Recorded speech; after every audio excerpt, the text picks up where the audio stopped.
যিগৰাকী শাহুৱেকে আত্মজ্ঞান লৈ বোৱাৰীয়েকক নিজৰ ছোৱালী বুলি ভাবিব আৰু যিজনী বোৱাৰীয়ে ক আখৰৰ তত্ত্বজ্ঞান লৈ শাহুৱেকক নিজৰ মাতৃ বুলি ভাবিব সেইখন ঘৰত কেতিয়াও শাহু বোৱাৰী মতভেদ হ'ব নোৱাৰে। মনত ৰাখিব কথাটো, ককাই ভাইৰ মাজত মতভেদ হ'ব নোৱাৰে, কাৰণ আমি সকলো এক আত্মা। তেতিয়া আমি কোনেও কাকো দুখ পোৱাকৈ, কোনেও কাকো অন্যায় কৰাকৈ আমি কথা ক'ব বা ব্যৱহাৰ কৰিব নোৱাৰোঁ। এইটো ক আখৰৰ বৈশিষ্ট্য। ত শব্দে তৰণৰ উপায়ী শৰণ, হৃদয় মধ্যত দেখে কৃষ্ণৰ চৰণ। তাকে সে বুলিও ভকত, জানিবা নিশ্চয় নিজে তৰি কুলকো উদ্ধাৰ কৰে। আমাৰ সকলোৰে হৃদয়তে ভগৱন্ত আছে। সমস্ত ভূতৰে মই আছো হৃদয়ত, তত্ত্ব নাপাই মোক বিচাৰে বাহিৰত।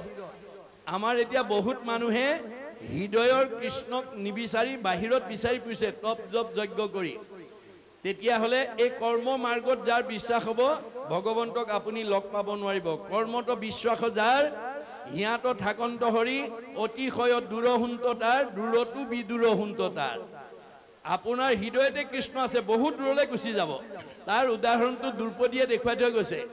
দ্ৰৌপদীক যেতিয়া ৰজস্বলা অৱস্থাত ৰাজসভাত দুশাসনে বস্ত্ৰহৰণ কৰিছিল, প্ৰথমতে দ্ৰৌপদীয়ে নিজৰ শক্তি প্ৰয়োগ কৰি কেনেকৈ লজ্জানত অৱস্থাৰ পৰা সমাজত নিজক বচাব পাৰি তাৰ কাৰণে নিজৰ শক্তি প্ৰয়োগ কৰিছিল। অৱশেষত